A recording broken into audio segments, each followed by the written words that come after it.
ನಮ್ಮ ಮಾವ ಮನೆಗೆ ಬರ್ತಿದ್ದಾರೆ. ಅವ್ರ ದೃಷ್ಟಿಲಿ ನಾನು ಡಾಕ್ಟ್ರು, ಅವ್ರು ಬಂದಾಗ ನಾನು ಡಾಕ್ಟರ್ ಆಗಿರ್ಬೇಕು. ಮಾವ ನೀವು ಬಂದಿರದೆ ಒಂದು ಖುಷಿ ವಿಷಯ. ಅಂಕಲ್ ನೀವೀಗ ಹಾಸ್ಪಿಟಲ್ ಓನರು, ನಿಮ್ದೇ ಬೇರೆ ಡಿಗ್ನಿಟಿ ಇರುತ್ತೆ. ಹೋಗಿ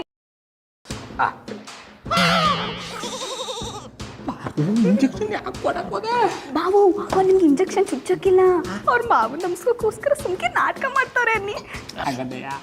ಹಂಗೆ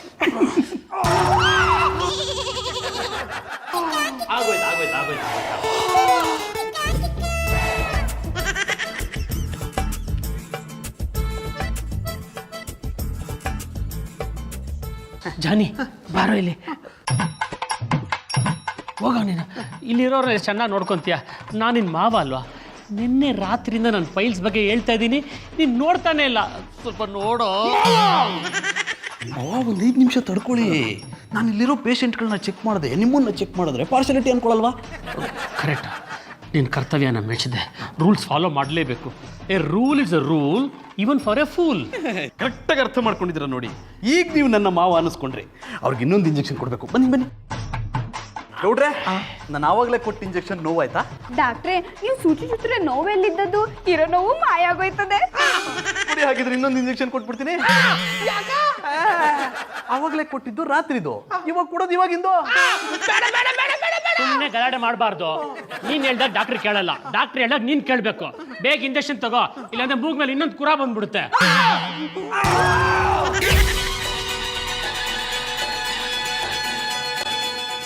ನಿಮಗಾದೆ ಬನ್ನಿ ಮಾವ. ಯಾಕಪ್ಪ ಇಷ್ಟೊತ್ತು ಸೈಲೆಂಟ್ ಆಗಿದೆ? ಡಾಕ್ಟ್ರ್ ಬಂದ್ಮೇಲೆ ಒಳ್ಳೆ ಸೈರನ್ ತರ ಅಂತ ಅಳ್ತಾ ಇದೆಯಾ? ಇಂಜೆಕ್ಷನ್ ಅಂದ್ರೆ ಭಯನಾ? ಇಂಜೆಕ್ಷನ್ ಅಂದ್ರೆ ಭಯ ಇಲ್ಲ ಅಂತ ಅಳ್ತಾ ಇದ್ದೀನಿ. ಇವನ್ ಕೈ ಏನಾಯ್ತು? ಬಟ್ಟೆ ತೊಳೆಯೋ ಮಿಷಿನ್ ತರ ಕೈ ತೊಳೆಯೋ ಮಿಷಿನ್ ಕಂಡಿಡಿಯಕ್ ಹೋಗಿ ಕೈ ಗೇಟ್ ಮಾಡ್ಕೊಂಡವ್ರೆ ಅನ್ನಿ. ಮತ್ತೆ ಇವನ್ ಕಾಲು ತೊಳೆಯೋ ಮಿಷಿನ್ ಕಂಡಿಡಿಯಕ್ ಹೋಗಿ. ಸಾಕು, ಇನ್ ಯಾವ ಮಿಷಿನ್ ಕಂಡಿಡಿಬೇಡ ನೀನು. ಡಾಕ್ಟ್ರೆ, ಇವ್ರಿಗೂ ಸೂಜಿ ಚುಚ್ಚಿರಿಯಾ? ಇಲ್ಲಪ್ಪ ಅವರೇ, ಬರೀ ನಿದ್ದೆ ಮಾತ್ರ ಕೊಡಿ ಸಾಕು. ಅಲ್ಲ, ಇವ್ ನಿದ್ದೆ ಮಾತ್ರ ಸರಿ ಹೋಗ್ತಾನ? ಮಾವ, ಅದೇ ನನ್ನ ಟ್ರೀಟ್ಮೆಂಟ್ ಗುಟ್ಟು. ಅದೆಲ್ಲ ನಿಮ್ಗೆ ಆಮೇಲೆ ಹೇಳ್ತೀನಿ, ಬನ್ನಿ. ಸ್ವಲ್ಪ ನೋಡೋ. ಅದನ್ನ ಆಮೇಲೆ ನೋಡ್ತೀನಿ. ಬಿತ್ನೆಗೆ ಬಿಟ್ಟಿರೋ ಬೀಟಿ ಬದನೆಕಾಯಿ ತರ ಗುಂಡಕ್ಕಿದ್ದಾನೆ. ಇವನ್ಗೇನಾಯ್ತು? ಕಾಮಕ್ ಹೋಗೋರೆ. ಕಾಮನ? ಬರೋರೆ, ಅದು ಕಾಮ ಅಲ್ಲ, ಕೋಮ. ಅಯ್ಯೋ ಪಾಪ, ತಲೆ ಎಲ್ಲ ಶೈನಿಂಗ್ ಹೊಡಿತಾ ಇದೆ. ನಿನ್ ಕೋಮಾಗ ಹೇಗೆ ಹೋದ? ಮಾವ, ಇವನು ವಯಸ್ಸಲ್ಲಿ ಒಂದು ಹುಡುಗಿನ ಪ್ರೀತಿ ಮಾಡ್ತಾ ಇದ್ದ. ಆ ಹುಡುಗಿ ಎಷ್ಟು ವರ್ಷ ಅಂತ ಪ್ರೀತಿ ಮಾಡೋದು, ಮದುವೆ ಮಾಡ್ಕೋ ಅಂತ ಹೇಳಿದ್ಲು. ಅದಕ್ಕೆ ಇವನು ನಾನು ಮದುವೆ ಆಗಲ್ಲ, ಬರೀ ಪ್ರೀತಿ ಮಾಡ್ಕೊಂಡೇ ಇರ್ತೀನಿ ಅಂತ ಅಂದ. ಆ ಹುಡುಗಿ ಕೋಪ ಬಂತು, ಸೌಡ್ ತಗೊಂಡು ತಲೆಗೆ ಹೊಡೆದ್ಬಿಟ್ಲು. ಅವಾಗಿಂದ ಇವ್ನು ಕೋಮಕ್ಕೆ ಹೋಗ್ಬಿಟ್ಟ. ಪ್ಲೀಸ್ ಕಣೋ, ಇವ್ನು ಹೇಗೆ ಬಾರ ಮುಂಚೆ ಇವ್ನು ಟ್ರೀಟ್ಮೆಂಟ್ ಕೊಟ್ಟು ಸರಿ ಮಾಡೋ. ಆಯ್ತು ಮಾವ. ಏನಮ್ಮ, ನಿಂಗೆ ಮದುವೆ ಆಗಿದೆಯಾ? ಇವನು ಕೋಮಾದಿಂದ ಆಚೆ ಬಂದಾಗ ಪ್ಲೀಸ್ ಇವ್ನು ಮದುವೆ ಮಾಡ್ಕೋ. ಮಾವ, ಅವಳಿಗೆ ಹುಡುಗ ಫಿಕ್ಸ್ ಆಗಿದ್ದಾನೆ. ಸಾರಿಮ್ಮ, ಈ ವಿಷಯ ನಂಗೆ ಗೊತ್ತಿರಲಿಲ್ಲ. ನೀನೇನು ವರಿ ಮಾಡ್ಕೊಬೇಡಪ್ಪ. ನಿನ್ನ ಕೋಮಾದಿಂದ ಆಚೆ ಬಂದಾಗ ನಾನೇ ನಿನ್ನ ಒಳ್ಳೆ ಹುಡುಗಿ ನೋಡಿ ಮದುವೆ ಮಾಡಿಸ್ತೀನಿ. ನಾನು ಹೇಳಿದೀನಿ ಕಿವಿ ಕೇಳಿಸ್ತೋ ಏನೋ. ಮಾವ, ನೀವು ಯಾರಿಗೂ ಮದುವೆ ಮಾಡಿಸೋದು ಬೇಕಾಗಿಲ್ಲ. ಬಾರೋರೆ, ಗೌಡ್ರ ಜೊತೆ ಇವನ್ನ ರಾತ್ರಿ ಮನೆಗೆ ಕಳಿಸ್ಕೊಡಿ. ಆಯ್ತು ಡಾಕ್ಟ್ರೆ. ನಾನೇ ಕರ್ಕೊಂಬರ್ಬೇಕು. ಇವನ್ಗೆ ಶಾಕ್ ಟ್ರೀಟ್ಮೆಂಟ್ ಕೊಡ್ತೀನಿ, ನಿಮ್ಗೆ ಇನ್ನೊಂದು ಇಂಜೆಕ್ಷನ್ ಕೊಡ್ತೀನಿ. ಅಂಕಲ್, ಹೇಗನ್ಸ್ತು ನಿಮ್ ಸೋದರಳ್ಳಿನ ಹಾಸ್ಪಿಟಲ್ ತುಂಬ ಚೆನ್ನಾಗಿದೆ ಅಮ್ಮ. ಅದರಲ್ಲೂ ಇವನ್ ಪೇಷಂಟ್ಸ್ ನೋಡ್ಕೊಳ್ಳೋ ರೀತಿ ನೋಡಿದ್ರೆ ಮನ್ಸಿಗೆ ತುಂಬ ಸಂತೋಷ ಆಯಿತು. ಕೊಟ್ಟಿರೋ 5 ಲಕ್ಷ ಮರೆಯೋಷ್ಟು ಸಂತೋಷ ಆಯ್ತಾ? ಆ ಸಂತೋಷ ಯಾವತ್ತೂ ಆಗೋದಿಲ್ಲ, ಆಗೋದೂ ಇಲ್ಲ. ಅಂಕಲ್, ಬಂದಾಗ್ಲಿಂದ ಮನೇಲೇ ಇದ್ದೀರಾ? ಹೋಗಿ ಬ್ಯಾಂಗ್ಳೂರ್ ಸುತ್ತಾಡ್ಕೊಂಡ್ ಬನ್ನಿ. ಸುತ್ತಾಡೋ ವಯಸ್ಸಲ್ಲಮ್ಮ ನಂದು. ಕರೆಕ್ಟಾಗಿ ಹೇಳಿದ್ರಿ ಮಾವ. ಹೋಗಿ ರೂಮಲ್ಲಿ ರೆಸ್ಟ್ ಮಾಡಿ. ನಿನ್ನ ಹತ್ರ ಒಂದು ಮುಖ್ಯವಾದ ವಿಷಯ ಮಾತಾಡ್ಬೇಕಣ. ಏನದು ಅಂಕಲ್? ಅದು ನಿಂಗೆ ಹೇಳೋವಂಥದ್ದಲ್ಲ, ನಿಂಗೆ ತೋರಿಸೋವಂಥದ್ದು. ತೋರ್ಸುವಂತದ್ದ? ಜಾನಿ ಹೆಸರು ಬದ್ದಿರೋ ಪ್ರಾಪರ್ಟಿ ಡಾಕ್ಯುಮೆಂಟ್ಸ್ ತೋರಿಸ್ಬೇಕಾ? ಹೌದಮ್ಮ, ಅದು ತುಂಬ ಬೆಳೆ ಬಾಳುವಂಥದ್ದು. ಆ ಜಾಗದಲ್ಲಿ ಒಂದು ಚಿಕ್ಕ ಸಮಸ್ಯೆ ಆಗ್ಬಿಟ್ಟಿದೆ, ಅದನ್ನ ಇವ್ನು ತೋರಿಸ್ಬೇಕು. ಅಂಕಲ್, ಜಾನಿ ಈ ವಿಷಯದಲ್ಲಿ ವೀಕು. ನನಗ್ ತೋರಿಸಿ, ನಾನೇ ನೋಡ್ತೀನಿ. ಅದೆಲ್ಲ ನಿನಗೆ ಗೊತ್ತಾಗಲ್ಲ, ಸುಮ್ಮನೆ ಇರು. ಯಾಕೆ ನೋಡ್ಬಾರ್ದು? ನೀವ್ ಸುಮ್ನಿರಿ ಜಾನಿ. ಅಂಕಲ್ ತೋರಿಸಿ. ಇಲ್ಲಮ್ಮ, ಅದು ರೂಮಲ್ಲಿದೆ, ನಾನು ರೂಮಲ್ಲೇ ಇವ್ನಿಗೆ ತೋರಿಸ್ತೀನಿ. ನಾನು ನೋಡ್ಕೊಂಬಂದು ಅದೇನು ಸಮಸ್ಯೆ ಅಂತ ಹೇಳ್ತೀನಿ. ಅಬ್ಬಾ, ಈಗಲಾದ್ರೂ ನೋಡ್ಕೊಂಡು ಒಪ್ಕೊಂಡಿಯಲ್ಲ, ಅಷ್ಟೇ ಸಾಕು. ಬಾರೋ, ನಿನ್ನ ಮೂಡ್ ಚೇಂಜ್ ಆಗಿ ಮುಂಚೆ ತೋರಿಸ್ಬಿಡ್ತೀನಿ. ನೀನು ನಡಿ ಹೇಳ್ತೀನಿ. ಅವ್ವಾ ಬಾವು ಕೊಡಿ, ನಾನು ಶಾಖ ಕೊಡ್ತೀನಿ. ಅವರು ಸೂಜಿ ಚುಚ್ಚಲ್ಲ, ಅವ್ರ ಮಾವನ ಮುಂದೆ ನಾಟಕ ಮಾಡ್ತಾರೆ ಅಂದ್ಬಿಟ್ಟು ಏನೇನು ಸೂಜಿ ಚುಚ್ಚಿಸ್ಬಿಟ್ಟೆ. ಅದು ಜನಗಳಿಗೆ ಕೂಡ ಸೂಜಿ ಥರ ಇರಲಿಲ್ಲ, ಎಮ್ಮೆಗಳಿಗೆ ಚುಚ್ಚೋ ಸೂಜಿ ಥರ ಇತ್ತು. ನಿಮ್ಮನ್ನ ಎಮ್ಮೆ ಅನ್ಕಂಡೆ ಆ ಸೂಜಿ ಚುಚ್ಚಿರೋದು. ರಾಜರೇ, ನಮ್ಮ ಬಾವನ ಎಮ್ಮೆಗೆ ಅಂದ್ರೆ ಚೆನ್ನಾಗಿರಕ್ಕಿಲ್ಲ. ಆಮೇಲೆ ಕತ್ತೆಗಳು ಸೂಜಿನ ಚುಚ್ಬಿಡ್ತೀನಿ. ಕೊಡೋದ್ ಕೊಡ್ತೀರಾ? ಈ ಕೋಮದಲ್ಲಿ ಇದನ್ನಲ್ಲ ಇವ್ರಿಗೆ ಕೊಡಿ. ಅಡ ಉಮ್ಮತ್ತೂರು ಮಿಳ್ಳೆ, ನಾನು ಇಲ್ಲಿ ನೋವು ಒದ್ದಾಡ್ತಾವ್ನಿ, ನಿನಗೆ ಆಟಗಳೇ ಆಗ್ಬಿಟ್ಟದಲ್ವಾ? ಮತ್ತೆ ಇನ್ನೇನ್ ಗೌಡ್ರೆ, ಐಡಿಯಾ ಕೊಟ್ಟವ್ರು ನೀವು ತಾನೆ, ಅನ್ಭವಿಸಿ. ಗೌಡ್ರೆ, ನನಗೆ ಯಾಕೋ ತುಂಬಾ ಭಯ ಆಗ್ತಾ ಇದೆ. ಯಾಕಪ್ಪ? ಜಾನಿಬಾಯಿ ಕೋಮದಲ್ಲಿದ್ದವನ್ನ ಎಪ್ಸಕ್ಕೆ ಶಾಕ್ ಟ್ರೀಟ್ಮೆಂಟ್ ಕೊಡ್ತೀನಿ ಅಂತ ಹೇಳಿದ್ರಲ್ಲ, ಅದನ್ನ ನೆನ್ಸ್ಕೊಂಡು ಭಯ ಆಗ್ತಾ ಇದೆ. ಭಯ ಪಡ್ಲೇಬೇಕು. ಯಾಕೆ? ಜಾನಿ ಅಣ್ಣ ರಾತ್ರಿ ಕೊಡೋ ಶಾಕ್ ಟ್ರೀಟ್ಮೆಂಟ್ ಯಾವ್ದು ಅಂತ ಗೊತ್ತಾ? ಯಾವುದು? ನಿಜವಾಗ್ಲೂ ಕರೆಂಟ್ ಶಾಕ್ ಕೊಟ್ಟು ನಿಜವಾಗ್ಲೂ ಕೋಮ ಕಳಿಸ್ಬಿಡ್ತಾರೆ. ಗೌಡ್ರೆ, ನೀವು ಕೋಟಿ ಕೊಟ್ರು ನಾನು ಈ ನಾಟಕಕ್ಕೆ ಬರಲ್ಲ. ಕೋಮದಲ್ಲಿದ್ದವನು ಕೋಮಲ ಅನ್ನೋ ನೋಡಿ ಕೋರ್ಮಂಗ್ಲಾಗ ಓಡೋದು ಅಂತ ಸುಳ್ಳು ಹೇಳ್ಬಿಡಿ. ನೋಡಕ್ಕೆ ಕಬುಲ, ಕರೆಂಟ್ಲಿ ಯಾರು ಶಾಕ್ ಟ್ರೀಟ್ಮೆಂಟ್ ಕೊಡಲ್ಲ. ಮತ್ತೆ ಇನ್ಯಾವ್ದ್ರಲ್ಲಿ ಕೊಡ್ತಾರೆ ಗೌಡ್ರೆ? ಡಾಕ್ಟರ್ ಕೇಳ್ಕೊಂಬಂದು ಹೇಳ್ತೀನಿ. ಗೌಡ್ರೆ, ನೀವು ಒಳ್ಳೆಯವರಾಗಕ್ಕೆ ನಮ್ಮನ್ನ ಬಲಿಪಶು ಮಾಡಬೇಡಿ. ಕೊಡಲ್ಲ ಅಂತಾನೆ ನಮ್ಮ ಎದುರುಗಡೆ 2 ಸಲ ಇಂಜೆಕ್ಷನ್ ಚುಚ್ಬಿಟ್ರು. ಶಾಕ್ ಟ್ರೀಟ್ಮೆಂಟ್ ಕೊಡಲ್ಲ ಅಂತಾಳೆ ಏನಾದ್ರೂ ಸೂರಿಗೆ ಕೊಟ್ಬಿಟ್ರೆ ಅನ್ಯಾಯವಾಗಿ ನಾವು ಸೂರಿ ತಿತ್ತಿ ಊಟ ಮಾಡ್ಬೇಕಾಯ್ತದೆ. ನೋಡ್ರಪ್ಪ, ನಿಮಗೂ ಅನುಮಾನ ಬೇಡ, ನಮಗೂ ಅನುಮಾನ ಬೇಡ. ನೆಟ್ಗ ಮಧುರ ಅವ್ರ ತನಕ ಹೋಗೋ, ಸಮಸ್ಯೆನ ಹೇಳ್ಕೊಳ್ಳೋ, ಪರಿಹಾರನ ತಗೊಳ ಬರ. ಬೆಸ್ಟ್ ಐಡಿಯಾ ಗೌಡ್ರೆ. ಮುಂದೆ ಏನು ಸಮಸ್ಯೆ ಆಗಲ್ಲ ಅಂತಿದ್ರೆ ನಾಟಕನ ಕಂಟಿನ್ಯೂ ಮಾಡೋಣ. ಆಯ್ತು, ಬನ್ನಿ ಹೋಗೋ. ನೀವು ಹೋಗ್ಬಿಟ್ಟು ಬನ್ನಿ, ನಾ ಮಲ್ಗಿರ್ತೀನಿ. ಯಾಕಪ್ಪ, ನಿನಗೆ ಕೈ ಕಾಲು ಸೇದೋಗಿದ್ದ? ಏನೋ ಮಾತಾಡ್ಬೇಕು ಅಂತ ಕರೆದ್ರಲ್ಲ, ಏನ್ ಹೇಳಿ ಗೌಡ್ರೆ? ಯಾನ ಅಂತ ಹೇಳೋದು ಮಧುರ ಅವ್ರೆ, ನಾವೆಲ್ಲ ನಿಮ್ಗೋಸ್ಕರ ನಾಟಕ ಮಾಡಕ್ ಒಪ್ಕೊಂಡು, ಆದ್ರೆ ಅಣ್ಣಪ್ಪನವರು ನಮ್ಮನ್ನೆಲ್ಲ ಬಲಿಪಶು ಮಾಡ್ಕತ್ತವ್ರೆ. ಇದು ನ್ಯಾಯವಾ? ಏನಾಯ್ತು ಅಂತ ಸ್ವಲ್ಪ ಬಿಡಿಸ್ ಹೇಳಿ. ಇದು ಬಿಡ್ಸ್ ಹೇಳೋ ಸಮಸ್ಯೆ ಅಲ್ಲ ಮಧುರ ಅವರೇ, ತೋರ್ಸ್ ಹೇಳೋ ಸಮಸ್ಯೆ. ಹೋಗ್ತಾಗ ಮಾತಾಡ್ತಿದ್ರೆ ನನಗೇನು ಅಂತ ಅರ್ಥ ಆಗುತ್ತೆ, ಸ್ವಲ್ಪ ಕ್ಲಿಯರ್ ಆಗಿ ಹೇಳಿ.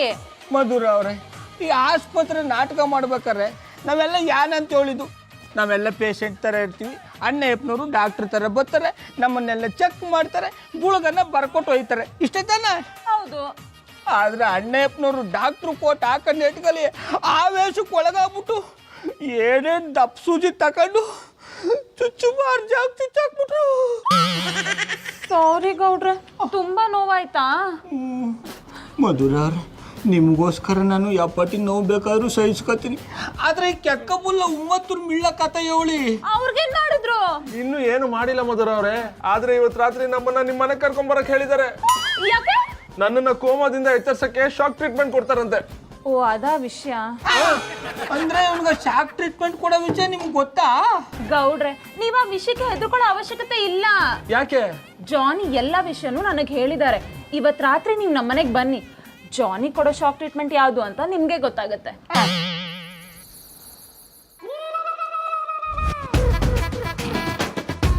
ನಿನಗದೆ ಕರೆಂಟ್ ಕೊಟ್ಟು ಎದ್ದೊಳ್ದಂಗೆ ಮಾಡ್ತಾರೆ. ಡಾಕ್ಟ್ರೇ, ಡಾಕ್ಟ್ರೇ, ಬನ್ನಿ. ಹೇಗಿದ್ದಾನೆ ನಮ್ಮ ಕೋಮಾ ಪೇಷಂಟು? ಕರ್ಕೊಂಬಂದ್ಬಿಟ್ಮೇಲೆ ಈ ಬಿಲ್ಡಪ್ ಬೇಕಾ? ಏನು ಹೇಳ್ದ ಇವನು? ಅಲ್ಲ, ಪೇಷಂಟ್ ಕರ್ಕೊಂಬಂದ್ಬಿಟ್ಟಿನಿಲ್ಲ, ಕೆಲಸ ಶುರು ಹಚ್ಕೊಳ್ಳಿ ಎಂದಿ. ಪರವಾಗಿಲ್ಲ ಕಣ, ನಿನ್ನ ಪೇಷಂಟ್ಸ್ ಎಲ್ಲ ತುಂಬಾನೇ ಕಾಮಿಡಿ ಮಾಡ್ತಾರೆ. ಅದಕ್ಕೆ ಅಲ್ವಾ ಮಾವ 13 ವರ್ಷದಿಂದ ಓಡೋ ಕುದುರೆ ತರ ಓಡ್ತಾ ಇರೋದು. ಕಾಮಿಡಿ ಮಾಡ್ಕೊಂಡಿದ್ರೆ ಆರೋಗ್ಯ ಚೆನ್ನಾಗಿರುತ್ತೆ ಅಂತ ನಾನೇ ಹೇಳಿದ್ದೀನಿ.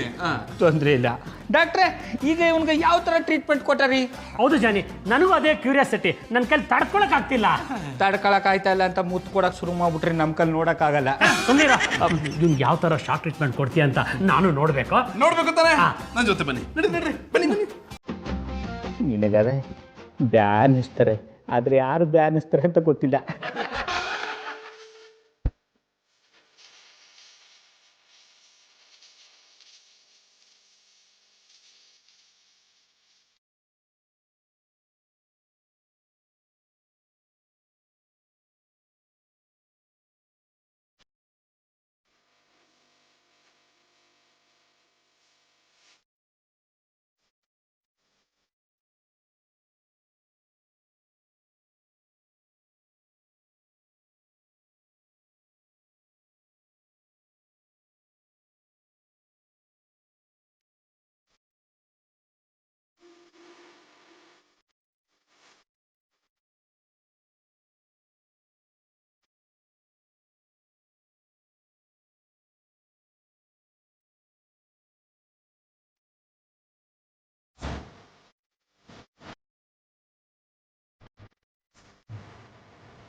ಏನೋ ನಿನ್ ಮಿರಾಕಲು ಇವನು ಇಷ್ಟು ಬೇಗ ಸರಿ ಮಾಡ್ತೀಯ ಅಂತ ನಾನು ಕನ್ಸಲ್ಲೂ ಅಂದ್ಕೊಂಡಿರ್ಲಿಲ್ಲ ಕಣೋ, ಕನ್ಸಲ್ಲೂ ಅಂದ್ಕೊಂಡಿರ್ಲಿಲ್ಲ.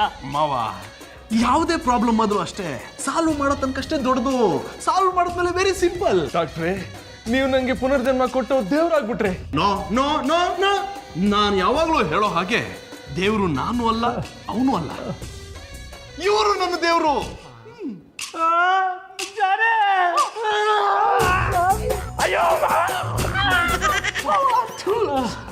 ಈ ಥರ ಟ್ರೀಟ್ಮೆಂಟ್ ಕೊಡ್ತಾರೆ ಅಂದಿದ್ರೆ ನಾನೇ ಕೋಮಾಗ ಹೋಗ್ಬಿಡ್ತಾ ಇದ್ದಿ.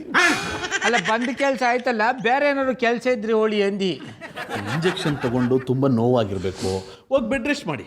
ಮತ್ತೆ ನಾನು ನಿನ್ ಫೀಸ್ ಕೊಟ್ಟು ಹೋಗಪ್ಪ. ಫೀಸಾ ಎಷ್ಟು ಡಾಕ್ಟ್ರೇ? ಎಷ್ಟಂದ್ರೆ ನಿಮಗೆ ಗೊತ್ತಲ್ವಾ, ನಾನು ಯಾವುದೇ ಪೇಷಂಟ್ ಹತ್ರ ಫೀಸ್ ತಗೊಳಲ್ಲ. ಕೋಮಾ ಪೇಷಂಟ್ನ ಸರಿ ಮಾಡಿರೋದ್ರಿಂದ 1 ಕೋಟಿ ಕೊಟ್ಬಿಡು. ಡಾಕ್ಟ್ರೇ, ನೀವು ನಂಗೆ ಪುನರ್ಜೀವ ಕೊಟ್ಟ ದೇವ್ರು, ನಿಮ್ಗೆ 1 ಕೋಟಿ ಕೊಡಲ್ಲ ಅಂತೀನಾ? ಜನಿ ಬಾಯ್, ಚೆಕ್ ಬುಕ್ ಇಟ್ಟಿದ್ದೀರಾ? ಪೆನ್ ಇಟ್ಟಿಲ್ಲ? ತಗಲ ಶಿವನಿ, ನಮ್ಮ ನಾಟಕದಲ್ಲಿ ಸೀನಿಯರ್ ನಿಲ್ವಲ್ಲ. ಓ, ಅಣ್ಣಯ್ಯಪ್ಪನವರು ಹೀರೋ ಆಗಕ್ಕೆ ಎಕ್ಸ್ಟ್ರಾ ಆ್ಯಡ್ ಮಾಡ್ಕೊಂಬಿಟ್ಟವ್ರೆ. ತೊಂದರೆ ಇಲ್ಲ. 1 ನಿಮಿಷ ಮಾವ, ನೀವು ಬಂದು ನಿಮ್ಮ ಕೈಯಾರ ಈ ಚೆಕ್ನ ನನಗೆ ಕೊಡಬೇಕು. ಜಾನೆ ಜಾನೆ, ಅಯ್ಯೋ, ಇಂಥನ್ನೆಲ್ಲ ನೋಡಕ್ಕಿಂತ ಆಕಾಶದಲ್ಲಿ ಗರುಡ ನಾನಾಗ್ಬಾರ್ದ ಕುರುಡ. ಜಾನೆ, ಇದೇ ಖುಷಿಯಲ್ಲಿ ಒಂದ್ಸತಿ ನೋಡ್ತೀಯಾನೋ? ಸುಮ್ಮನೆ ನಿಂತ್ಕೋತೀರಾ? ಇದೇನಪ್ಪ ಇದು? 1 ಕೋಟಿ ರೂಪಾಯಿ ಕೊಡ್ತೀನಿ ಅಂತ ಹೇಳಿ ಚೆಕ್ಕಲ್ಲಿ ಬರೀ 1 ಅಂತ ಹಾಕಿದ್ಯಾ? ಅದು 1 ಕೋಟಿಗೆ ಎಷ್ಟು 0 ಬರುತ್ತೆ ಅಂತ ನನಗೆ ಗೊತ್ತಿಲ್ಲ, ಅದಕ್ಕೆ 1 ಬರ್ದಿದ್ದೀನಿ. ನಿಮ್ಗೆ ಎಷ್ಟು 0 ಬೇಕಾದ್ರೂ ಹಾಕೊಳ್ಳಿ. ಜಾನಿ, ನಿನ್ನ ವ್ಯಾಲ್ಯೂ ಇಷ್ಟು ದೊಡ್ಡದಾಗಿದೆ ಅಂತ ನನಗಿವತ್ತೇ ಗೊತ್ತಾಗೈತೆ ಕಣ. ಯಾಕೆ ಮಾವ? ಆಗಣ ಒಂದು ಪೇಷಂಟ್ನ ಕ್ಯೂರ್ ಮಾಡಿದ್ರೆ ನಿಂಗೆ ಇಷ್ಟು ದುಡ್ಡು ಬರುತ್ತಲ್ಲ, ಆ ದುಡ್ಡನ್ನೆಲ್ಲ ಏನು ಮಾಡ್ತೀಯಾ? ನಿಮ್ಮ ಹೆಸರು ಇನ್ನೊಂದು ಹಾಸ್ಪಿಟಲ್ ಕಳಿಸಿ ಅಲ್ಲಿ ಬಡವರಿಗೆ ಉಚಿತವಾಗಿ ಟ್ರೀಟ್ಮೆಂಟ್ ಕೊಡೋಣ ಅನ್ಕೊಂಡಿದ್ದೀನಿ. ಅಯ್ಯೋ ಸಬ್ಬಾಯ್, ನಿನ್ ಮಾತು ಕೇಳ್ತಾ ಇದ್ರೆ ಇದನ್ನೆಲ್ಲ ನೋಡಕ್ಕಿಂತ ಆಕಾಶದಲ್ಲಿ ಗರುಡ ನಾನಾಗ್ಬಾರ್ದ ಕುರುಡ. ಈಗ ನೋಡ್ರೆ, ನೀವು ಈ ರೀತಿ ಕಣ್ಣು ಮುಚ್ಕೊಳ್ಳೋದಕ್ಕೆ ಇಲ್ಲೇನು ಆಗಬಾರ್ದಾಗಿಲ್ಲ. ಓ ಡಾಕ್ಟ್ರೇ, ಒಬ್ಬ ಗಂಡಸು ಇನ್ನೊಬ್ಬ ಗಂಡಸ್ಗೆ ಮುತ್ತು ಕೊಡೋಕ್ಕಿಂತ ಬೇರೆ ಏನಾದ್ರು ಆಗ್ಬೇಕಾ? ಏಯ್, ನೀನೊಬ್ಬ ಪೇಷಂಟ್. ಡಾಕ್ಟ್ರ್ ಮನೆಗೆ ಬಂದು ಡಾಕ್ಟ್ರ್ ಪಕ್ಕದಲ್ಲೇ ಕೂತ್ಕೊಂಡು ಡಾಕ್ಟ್ರಿಗೆ ಅವಶ್ಯಕತೆನಾ? ಏ ಸೆಕ್ಯೂರಿಟಿ, ಇವ್ನ ಆಚೆ ಕಳಿಸಿ. ಸೆಕ್ಯೂರಿಟಿ ಇಟ್ಕೊಂಡಿಲ್ಲ, ಪೇಷಂಟ್ಗಳೆಲ್ಲ ನನ್ನ ಫ್ರೆಂಡ್ಸ್ ಇದ್ದಂಗೆ ಕೂತ್ಕೊಳ್ಳೇ ಬಿಡಿ. ಏ, ನೀನು ದೊಡ್ಡ ಡಾಕ್ಟರ್ ಆಗಿ ಸೆಕ್ಯೂರಿಟಿ ಇಟ್ಕೊಂಡಿಲ್ವಾ? ಅವರು ಕೊಡಕ್ ಕಾಸಿಲ್ಲ, ಅದಕ್ಕೆ ಇಟ್ಕೊಂಡಿಲ್ಲ. ಅಂದ್ರೆ ನಮ್ ಡಾಕ್ಟರ್ಗೆ ಶತ್ರುಗಳು ಯಾರು ಇಲ್ಲ ಅಂದ್ಮೇಲೆ ಸೆಕ್ಯೂರಿಟಿ ಯಾಕ? ನಿಮ್ಮಂಥವ್ರು ಆಗಾಗ ಈ ಥರ ಬಂದು ಅವರು ತೊಂದರೆ ಕೊಡ್ತಿರಲ್ಲ, ಅದಕ್ಕೆ. ನಾನೇನ್ ತೊಂದರೆ ಕೊಡಕ್ ಬಂದಿಲ್ಲ, ನಮ್ ಡಾಕ್ಟ್ರೆ ಕರ್ಸ್ಕೊಂಡದು. ನೀನು ಯಾಕೆ ಬರಕ್ಕೆ ಹೇಳ್ದೆ ಜಾನೆ? ಅದೇ ಮಾವ, ಬೆಳಗ್ಗೆ ಇಂಜೆಕ್ಷನ್ ಕೊಟ್ಟಿದ್ನಲ್ಲ, ತುಂಬಾ ನೋವು ಅಂದ್ರು, ಮನೆಗೆ ಬನ್ನಿ ಟ್ರೀಟ್ಮೆಂಟ್ ಕೊಡ್ತೀನಿ ಅಂದೆ. ಮನೇಲೆ ನೋವು ಯಾವ ಟ್ರೀಟ್ಮೆಂಟ್ ಕೊಡ್ತೀವ ಜಾನೆ? ಇನ್ಯಾವ ಟ್ರೀಟ್ಮೆಂಟ್ ಮಾವ, ಇಲ್ಲಿದೆಲ್ಲ ಇದೆ, ಎಲ್ಲ ನೋವು ರಾಮ ಬಾಣ.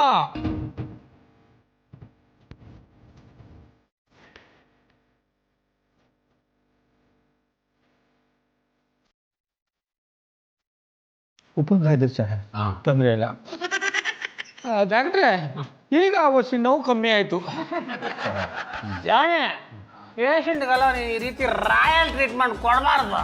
ಅವ ಈ ರೀತಿ ರಾಯಲ್ ಟ್ರೀಟ್ಮೆಂಟ್ ಕೊಡೋದ್ರಿಂದಾನೆ ಪೇಷಂಟ್ಗಳು ಬೇಗ ಗುಣ ಆಗಿ ನಾನು ಕೇಳಿದಷ್ಟು ಫೀಸ್ ಕೊಡೋದು. ಹ್ಞೂ ಸಾ, ಅದಕ್ಕೆ ಇವ್ರತ್ತೊಂದು ಟ್ರೀಟ್ಮೆಂಟ್ ತಗೊಳಕ್ಕೆ ಬೆಂಗಳೂರು ತುಂಬೆಲ್ಲ ಪೇಷಂಟ್ಗಳು ಕಾಯ್ತಾವ್ರೆ. ಹಂಗಂದ್ರೆ ನಿನಗೆ ಸಿಕ್ಕಾಪಟ್ಟೆ ಇನ್ಕಮ್ ಇದೆ ಅಂತ ಹೇಳು. ನೀವೇ ನೋಡಿದ್ರಲ್ಲ ಮಾವ. ಹಾಗಾದ್ರೆ ನಾನೀಗ ಕೇಳಬಾರ್ದನ್ನ ಕೇಳ್ಬಿಡ್ತೀನಿ. ನೀನ್ ಡಾಕ್ಟರ್ ಓದಕ್ಕೆ ನಿಂಗೆ 5 ಲಕ್ಷ ರೂಪಾಯಿ ಕೊಟ್ಟನಲ್ಲ, ಅದಕ್ಕೆ ಇನ್ನೊಂದು 5 ಲಕ್ಷ ರೂಪಾಯಿ ಬಡ್ಡಿ ಸೇರಿಸಿ 10 ಲಕ್ಷ ರೂಪಾಯಿ ಕೊಟ್ಬಿಡ. ಅನ್ನಿಸ್ಬಿಟ್ರು. ಜಾನಿ ನಿಮ್ಗೆ ಒಂದ್ ಸ್ವಲ್ಪ ಕಾಮನ್ ಸೆನ್ಸ್ ಇಲ್ವಾ? ಇಲ್ಲ ಕಂಬಿಡಿ. ನಿಮ್ ಮಾವನ್ ದುಡ್ಡು ಕೊಡಕ್ ಆಗಲ್ಲ ಅಂತಾನೆ ಇಷ್ಟೆಲ್ಲ ಆಕ್ಟಿಂಗ್ ಮಾಡಿದ್ದು. ಈ ಓವರ್ ಆಕ್ಟಿಂಗ್ ಮಾಡಿ 5 ಲಕ್ಷ ಸೇರ್ಸ್ಕೊಡಿ ಅಂತಿದ್ದಾರೆ. ಈ ಅಣ್ಣಪ್ಪನವ್ರು ಇಷ್ಟು ಮಧುರ ಅವ್ರೆ, ಆಕ್ ಮಾಡಿ ಅಂದ್ರೆ ಓವರ್ ಆಕ್ ಮಾಡಿ ಎಲ್ಲನೂ ಎಕ್ಕುಟ್ಟಿಸ್ಬಿಡ್ತಾರೆ. ಈ ಗೌಡ್ರೆ, ಲೀಕ್ ಆಗಿರೋ ಗ್ಯಾಸ್ ಮುಂದೆ ನಿಂತ್ಕೊಂಡು ಕಡ್ಡಿಗಿರೋ ಪ್ರಯತ್ನ ಮಾಡಬೇಡಿ, ಸುಮ್ಮನೆ ನಿಂತ್ಕೊಳ್ರಿ. ಹಿಂಗಾಗುತ್ತೆ ಅಂತ ನನಗೆ ಗೊತ್ತಿತ್ತೇನ್ರಿ? ಗೊತ್ತಿಲ್ಲ ಅಂದ್ರೆ ಎಷ್ಟ್ ಹೇಳ್ಕೊಟ್ರು ಅಷ್ಟೇ ಆಕ್ಟ್ ಮಾಡ್ಬೇಕಿತ್ತು. ಅದೇ ಬಿಟ್ಟು ಫೀಸ್ ಯಾಕೆ ತಗೋಬೇಕಿತ್ತು? ಏನೋ ನ್ಯಾಚುರಲ್ ಆಗಿರ್ಲಿ ಅಂತ ಮಾಡಿದ್ನಪ್ಪ. ಏನ್ ನ್ಯಾಚುರಲ್ ಮಣ್ಣು? ಕೋಟಿಗಟ್ಲೆ ಫೀಸ್ ತಗೊಳ್ಳೋದು ನ್ಯಾಚುರಲ್? ಏನೋ ಆಗಿದ್ದಾಗೋಯ್ತು ಬಿಡು ಮಧು. ಓ ಅಣ್ಣಪ್ಪನವ್ರೆ, ಏನ್ ಇಪ್ಪಟ್ಟಿ ಕೇರ್ಲೆಸ್ ಆಗಿ ಮಾತಾಡ್ತಾ ಇದ್ರಿ? ಆಗಿದ್ದಾಗೋಯ್ತು ಬಿಡು ಅನ್ಕೊಂಡು 7 ಸೂಜಿ ತುತ್ತೂರು ಚುಚ್ಚಿಸ್ಕೊಂಡಿಲ್ವಾ? ಇವ್ರಿಗೆ ಎಷ್ಟ್ ಹೇಳಿದ್ರು ಬುದ್ಧಿ ಬರಲ್ಲ ಬಿಡಿಗೌಡ್ರೆ. ಅದಕ್ಕೆ ಮಧುರ ಅವ್ರೆ ಅವ್ರನ್ನ ಬಿಟ್ಟು ನನ್ನ ಕಟ್ಕೊಳ್ಳಿ ಎಂದದು. ಅಲ್ಲ ಬಿಟ್ಟು ಅಂದ್ಬಿಟ್ಟು ಈಗ 10 ಲಕ್ಷ ರೂಪಾಯಿ ನಿಮ್ಮ ಮಾವನ ಕೊಡ್ಬೇಕಲ್ಲ, ಎಲ್ಲಿಂದ ತಂದು ಕೊಟ್ಟರಿ? ಡೋಂಟ್ ವರಿ ಸರ್, ನಾನು ಇವತ್ತೇ ಪ್ರತಿಯೊಂದು ಮನೆಗೂ ಹೋಗಿ ವಿಷಯ ತಿಳಿಸಿ ಹುಷಾರಾಗಿ ಹೇಳ್ತೆ. ನೀವೆಂತ ಟೆನ್ಷನ್ ಮಾಡ್ಕೊಂಡ್ಬೇಡಿ, ಆ ಕಿಡ್ನಿ ಕಳ್ಳನ್ನು ನಾನು ಹಿಡಿತೆ. ಓಕೆ ಸರ್, ಹಿಡ್ತೆ. ಇನ್ಸ್ಪೆಕ್ಟರ್ ಏನಾಯ್ತು? ಸುಂದ್ರಿ ಮೇಡಮ್, ಬೆಂಗಳೂರಲ್ಲಿ ಫೇಕ್ ಡಾಕ್ಟರ್ ಹಾವಳಿ ಜಾಸ್ತಿ ಆಯ್ತು ಮಾರ್ರೆ. ಕಿಡ್ನಿ ಕಳ್ತನ ಮಾಡ್ತಿದ್ರು, ಅದಕ್ಕೆ ನಿಮ್ಗೆ ಹೇಳಿ ಹಪ್ಪ ಅಂದಲ್ಲಿ ಬಂದೆ. ಕಿಡ್ನಿ ಕಳ್ರ? ಹೌದು ಮರ್ರೆ. ಓಯ್ ಜಾನಿ ಅವ್ರೆ, ನೀವೆಂತಕ್ಕೆ ಮರ್ರೆ ಡಾಕ್ಟರ್ ವೇಷ ಹಾಕೊಂಡಿರಿ? ಅದು ನನಗೆ ಜೀವನದಲ್ಲಿ ಒಂದು ಸಲ ಡಾಕ್ಟರ್ ಕೋಟ್ ಹಾಕೋಬೇಕು ಅಂತ ಆಸೆ ಇತ್ತು, ಇವತ್ತು ಹಾಕೊಂಡ್ಬಿಟ್ಟೆ. ಓಯ್ ಗೌಡ್ರೆ, ನೀವೆಂತಕ್ಕೆ ಮರ್ರೆ ಮನೆಯಲ್ಲಿ ಸೋದ್ರ ಮಾವನ ಆಸ್ಪತ್ರೆ ಅಂದಳಿ ಬೋರ್ಡ್ ಹಾಕೊಂಡಿರಿ? ನಿಮ್ಗೂ ಅದೇ ತರ ಬೋರ್ಡ್ ಹಾಕೊಂಡ್ಕಂದಳಿ ಆಸೆ ಇದೀತಾ? ನಿಮ್ಮ ಆನ್ಸರ್ಗೆ ಅಂತಿದ್ರೆ ನನಗೆ ಯಾಕೋ ಕಿಡ್ನಿ ಕಳ್ತನಕ್ಕೂ ನಿಮ್ಗೂ ಸಂಬಂಧ ಇತ್ತಂದಳಿ ಅನಿಸ್ತಿತ್ತಲ್ಲ. ದೇವ್ರಾಣೆಗೂ ಇಲ್ಲ ಇನ್ಸ್ಪೆಕ್ಟ್ರೆ, ನಮ್ಮ ಮಾವನ ಕಾಟದಿಂದ ತಪ್ಪಿಸ್ಕೋಬೇಕು ಅಂತ ಈ ವೇಷ ಹಾಕೊಂಡಿದೀನಿ. ಸುಂದ್ರ ಮೇಡಮ್, ಇವ್ರು ಹೇಳ್ತಿಪ್ಪದ್ ನಿಜವಾ? ಹೌದು ಇನ್ಸ್ಪೆಕ್ಟರ್, ನಾವ್ಯಾಕೆ ಹೀಗ್ ಮಾಡ್ತಿದೀವಿ ಅಂತ ನಾನ್ ನಿಮಗೆ ಆಮೇಲೆ ಹೇಳ್ತೀನಿ. ಈಗ ನೀವು ನನ್ ಮಾತು ಕೇಳ್ಬೇಕು. ಇವ್ರಿಬ್ರನ್ನ ಹಿಡಿದು ನೇಣಿಗೆ ಹಾಕು ಕೇಳಿ ಹಾಕ್ತೆ. ಅಪ್ಪ ದೊರೆಸ್ವಾಮಿ, ಆತರ ಕನ್ಸೆಲ್ಲ ಕಾಣ್ಬೇಡಿ, ಅವ್ರೇನ್ ಹೇಳ್ತಾರೋ ಅದು ಮಾಡಿ ಸಾಕು. ಸುಂದ್ರ ಮೇಡಮ್, ಈಗ ನಾನು ಎಂತ ಮಾಡ್ಕೊಂಡಲ್ಲಿ ಹೇಳಿ. ನಾವೊಂದ್ ಪ್ರಾಬ್ಲಮ್ಗೆ ಸೊಲ್ಯೂಷನ್ ಹುಡುಕ್ತಿದ್ವಿ, ನೀವ್ ಬಂದ್ ಒಳ್ಳೆ ಐಡಿಯಾ ಕೊಟ್ರಿ ಬಿಡಿ. ನಾನು ಐಡಿಯಾ ಕೊಟ್ನಾ? ಹೌದು ಇನ್ಸ್ಪೆಕ್ಟರ್, ಮೊದ್ಲು ನೀವು ಕಿಡ್ನಿ ಕಳ್ತನದ ಕೇಸಲ್ಲಿ ಜಾನಿನ ಅರೆಸ್ಟ್ ಮಾಡಿ. ಮಧು ತಮಾಷೆ ಮಾಡ್ತಿದ್ಯಾ? ಇಲ್ಲ ಜಾನಿ, ನಿಮ್ ಮಾವನ ಮನೆಯಿಂದ ಆಚೆ ಕಳ್ಸಕ್ಕೆ ಇದೊಂದೇ ಆಪ್ಷನ್ ಇರೋದು. ಏನ್ ನಾನು ಜೈಲ್ಗೆ ಹೋಗೋದಾ? ಇದೆಲ್ಲ ಜಸ್ಟ್ ನಾಟಕ ಅಷ್ಟೇ. ಇನ್ನೊಂದು ನಾಟಕ ಮಾಡ್ಬೇಕಾ? ಹೌದು ಗೌಡ್ರ. ಸುಂದ್ರ ಮೇಡಮ್, ನಂಗೆ ಒಂದು ಅರ್ಥ ಆಗ್ತಿಲ್ಲಲ್ಲ ಮರ್ರೆ. ಅರ್ಥ ಆಗೋ ಟೈಮ್ಗೆ ಎಲ್ಲ ಅರ್ಥ ಆಗುತ್ತೆ. ಈಗ ನಾನು ಹೇಳ್ದಷ್ಟು ಮಾಡಿ ಅಷ್ಟೇ, ನೀವು ಕೇಳ್ದಷ್ಟು ಬೀಡ ನಾನು ಕೊಡ್ತೀನಿ. ನಿಮ್ ಕೆಲ್ಸಕ್ಕೆಲ್ಲ ಬೀಡ ತಗೊಂಡ್ಕತ್ತ ಸುಂದ್ರಿ ಮೇಡಮ್. ಈಗಲೇ ಇವ್ರನ್ನ ಒದ್ದಾಡ್ಕೊಂಡು ಹೋಗ್ಬೋದಾ? ಬೇಡ ಇನ್ಸ್ಪೆಕ್ಟರ್, ಇವರು ಮಾವನ್ ಜೊತೆ ಮಾತಾಡ್ತಾ ಕೂತಿದ್ದಾಗ ನೀವ್ ಬಂದ್ ಹೇಳ್ಕೊಂಡು ಹೋಗೋರ್ ತರ ಆಕ್ಟ್ ಮಾಡಿ, ಮಿಕ್ಕಿದ್ ನಾನ್ ಮ್ಯಾನೇಜ್ ಮಾಡ್ತೀನಿ.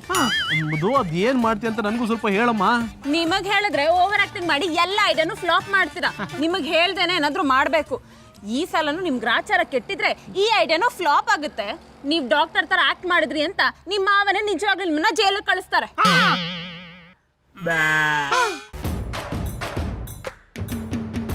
ಅವ್ವ, ಬಂದು 3 ದಿನ ಆಯ್ತು, ಯಾವಾಗ ಹೋಗ್ತೀರಾ? ನೀ ನನಗೆ ಕೊಡ್ಬೇಕಾಗಿರೋ ದುಡ್ಡಿಗೆ ಇನ್ನು 5 ಲಕ್ಷ ಸೇರಿಸ್ಕೊಟ್ಬಿಟ್ರೆ ನಾನು ಈಗಲೇ ಇಮಿಡಿಯೇಟ್ ಆಗಿ ಈ ಮನೆಯಿಂದ ಡಿಸ್ಚಾರ್ಜ್ ಆಗ್ಬಿಡ್ತೀನಿ. ಅಂಕಲ್, ಜಾನಿಗೆ ಬರ್ತಿರೋ ಇನ್ಕಮ್ ಅಲ್ಲಿ 10 ಲಕ್ಷ ಎಲ್ಲ ಯಾವ ಲೆಕ್ಕ? ಕೊಡ್ತಾರ ಬಿಡಿ, ಆದ್ರೆ ಕೊಟ್ಮೇಲೆ ನೀವ್ ಎಲ್ಲೂ ಹೋಗ್ಬಾರ್ದು, ಇಲ್ಲೇ ಇರ್ಬೇಕು. ಹೌದು ಮಾವ, ನಿಮ್ಮ ಹೆಸರಲ್ಲಿ ಇನ್ನೊಂದು ಹೊಸ ಹಾಸ್ಪಿಟಲ್ ಕಟ್ಸ್ತಿದ್ದೀನಲ್ಲ, ಅದನ್ನ ನೋಡ್ಕೊಂಡಿದ್ದು ಬಿಡಿ. ನೀ ಇಬ್ಬರು ನಂಗೆ ತೋರಿಸ್ತಾ ಇರೋ ಪ್ರೀತಿಗೆ ನಾನು ಸದಾ ಚಿರಋಣಿ. ನನಗೆ ಅರ್ಜೆಂಟ್ ಕೆಲಸ ಇದೆ, ಸೊ ಪ್ಲೀಸ್ ನಾನು ದುಡ್ಡು ಕೊಟ್ಬಿಡಿ. ಮಧು, ಮಾವ ತುಂಬಾ ಅರ್ಜೆಂಟಲ್ಲಿದ್ದಾರೆ, ಹೋಗಿ ಚೆಕ್ ತಗೊಂಬಮ್ಮ. ಕಿಡ್ನಿ ಮಾರದ ದುಡ್ಡು ಕೊಳಗ 20ಗೆ ಕೊಡುವವರಿಗೇನು ಕೇಂಡ್ ಅವ್ರಿಗೆ ದಾನ ಮಾಡ್ತಿರ್ಬೇಕಾರೆ. Excuse me inspector. ಹೇಳಿ ಡಾಕ್ಟರ್. ಯಾರ ಹತ್ರ ಮಾತಾಡ್ತಿದ್ದೀರಂತ ಪ್ರಜ್ಞೆ ಇದೆಯಾ? ಚೆನ್ನಾಗಿ ಗೊತ್ತಿತ್ತು. ಸೋದ್ರ ಮಾವನ ಆಸ್ಪತ್ರೆ ಡಾಕ್ಟರ್ ಹತ್ರ. ಈ ಜನ ಯಾರು? ಇನ್ಸ್ಪೆಕ್ಟರ್, ಇವರು ಜಾನಿ ಸೋದರ ಮಾವ. ಆಜ್ ಬಜರಂಗಿ ಬಹುತ್ ಖುಷ್ ಹುವಾ. ಇಬ್ರಿಬ್ರು ಕಳ್ಳರು ಒಟ್ಟೊಟ್ಟಿಗೆ ಸಿಕ್ಕರು. ಇನ್ಸ್ಪೆಕ್ಟರ್, ಇವ್ರು ಯಾರಂತಾನೆ ನಂಗೆ ಗೊತ್ತಿಲ್ಲ. ಅಂದ್ರೆ ನಿಮಗೂ ಇವರಿಗೂ ಸಂಬಂಧವೇ ಇಲ್ಲ ಅಂದೇಳಿ ಹೇಳ್ತೀರಾ? ಸಂಬಂಧ ಇದೆ, ಆದರೆ ತುಂಬ ದೂರದ ಸಂಬಂಧ. ಇನ್ಸ್ಪೆಕ್ಟರ್, ಆ್ಯಕ್ಚುಲಿ ಯಾವುದೋ ಒಂದು ಲ್ಯಾಂಡ್ ಡೀಲಿಂಗ್ ನಾನು ಇಲ್ಲಿ ಬಂದೆ, ಆಗ ಪರಿಚಯ ಆಗಿದ್ದು. ನಾನು ಈಗಲೇ ಹೋಗ್ಬಿಡ್ತೀನಿ ಇನ್ಸ್ಪೆಕ್ಟರ್. ಇಲ್ಕಣಿ ಮರ್ರೆ, ನೀವು ಕಾಂಬಕ್ಕೆ ಜೆಂಟ್ಲ್ಮ್ಯಾನ್ ಕಾಣಂಗಿದ್ದೆ. ಇಂಥ ಹೆಕ್ಕ ತಿಂಬವ್ರೊಟ್ಟಿಗೆ ಸೇರ್ಕೊಂಡು ಜೈಲ್ ಪಾಲಾಯ್ಬೇಡಿ. ಈಗಳೇ ಇಲ್ಲಿಂದ ನಿವಾಳಿಸಿ, ಇಲ್ದಿರ ನಿಮ್ಮನ್ನು ಇವ್ರನ್ನು ಸ್ಟೇಷನ್ಗೆ ಎತ್ತಾಯ್ಕೊಂಡು ಹೋಗಿ ಮುಖದ ಮೇಲೆ ಹಲಸಿನ ಹಣ್ಣು ಕಡ್ದು ಬರ್ಕೆ ಹಾಂಗೆ ಮಾಡ್ತೆ. ಇನ್ಸ್ಪೆಕ್ಟರ್, ನಾನು ಈಗಲೇ ಹೋಗ್ತಾ ಇದ್ದೀನಿ. ನಿನ್ನ ಜನ್ಮಕ್ಕೆ ಬೆಂಕಿ ಹಾಕ. ನೋಡಿದ್ರೆ ಜಾನಿ, ನಿಮ್ ಪ್ರಾಬ್ಲಮ್ ಹೇಗ್ ಸಾಲ್ವ್ ಮಾಡಿದೆ ಅಂತ. ಅದಕ್ಕೆ ಮಧುರವ್ರೆ, ನಾನು ನಿಮ್ಮನ್ನ ಬುದ್ಧಿವಂತ ಅನ್ನೋದು. ನೀವ್ ಯಾವಾಗ ಬಂದ್ರು? ನಾನು ಇನ್ಸ್ಪೆಕ್ಟ್ರ್ ಜೊತೆಗೆ ಬಂದೆ ಅನ್ನಿ, ಆದರೆ ಇನ್ಸ್ಪೆಕ್ಟ್ರನ್ನ ಮುಂದೆ ಕಳಿಸ್ಬಿಟ್ಟು ನಾನು ಮರಳಿ ನಿಂತ್ಕೊಂಡು ಮಜಾ ತಗೋತಾ ಇದ್ದಿ. ಅದು ನಿನ್ನಿಂದ ನನ್ನ ತಲೆ ಗಂಟ್ಕೊಂಡಿದ್ದು ದೊಡ್ಡ ತಲೆನೋವು ಸಾಲ್ವ್ ಆಯ್ತಮ್ಮ. Thank you so much. ಅದೇ ತಲೆನೋವನ್ನ ಪದೇ ಪದೇ ತಂದ್ಕೊಂಡ್ಬೇಡಿ, ಕಷ್ಟ ಆಗ್ತು. ಇನ್ನು ಮುಂದಾರು ಸುಂದ್ರಿ ಮೇಡಮ್ ಹೇಳ್ದಂಗೆ ಮನೆಯಲ್ಲೇ ತೆವಡ್ಸ್ಕಣಿ ಅತ್ಲಾಗೆ. ಇವಳು ಹೇಳ್ದಂಗೆ ಕೇಳೋದಕ್ಕೇನೆ ಈ ರೀತಿ ನಾಟಕ ಮಾಡೋ ಪರಿಸ್ಥಿತಿ ಬಂದಿದ್ದು.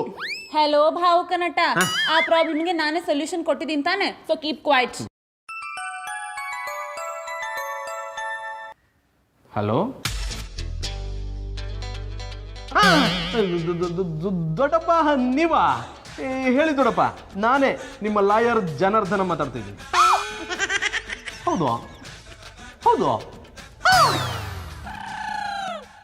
ಇದ್ಯಾವ್ದ್ರಿ ಹೊಸ ತಲೆನೋವು? ಲಾಯರ್ ಅಂತ ಕೇಳಿದ್ರೆ ಹೂ ಹೂ ಅಂತಿದ್ದೀರಾ? ಹ್ಞೂ ಅನ್ಲೇಬೇಕು ಮಧು. ಫೋನ್ ಮಾಡಿದ್ದು ನಮ್ಮ ದೊಡ್ಡಪ್ಪ. ಅವ್ರು ಯಾಕೆ ಈಗ ಫೋನ್ ಮಾಡಿದ್ರು? ಮಧು, ನಿಂಗೆ ನೆನಪಿದ್ಯಾ? ನಾನು ಲಾಯರ್ ಆಗಬೇಕು ಅಂತ ನಮ್ಮ ದೊಡ್ಡಪ್ಪ ನನಗೆ 5 ಲಕ್ಷ ಕೊಟ್ಟಿದ್ರು. ಅದನ್ನು ನೀನು ಗ್ರೂಮಿಂಗ್ ಕ್ಲಾಸ್ ಫರ್ನಿಚರ್ ತಗೋಬೇಕು ಅಂತ ಬಳಸ್ಕೊಂಬಿಟ್ಟೆ. ಹ್ಞೂ ನೆನಪಿದೆ. ಅವ್ರೀಗ ಒಂದು ಕೇಸಲ್ಲಿ ಸಿಕ್ಕಾಕೊಂಡಿದ್ದಾರಂತೆ. ನಾನು ಲಾಯರ್ ಆಗಿರೋದ್ರಿಂದ ಅವ್ರ ಕೇಸ್ನ ನಾನೇ ತಗೋಬೇಕಂತೆ.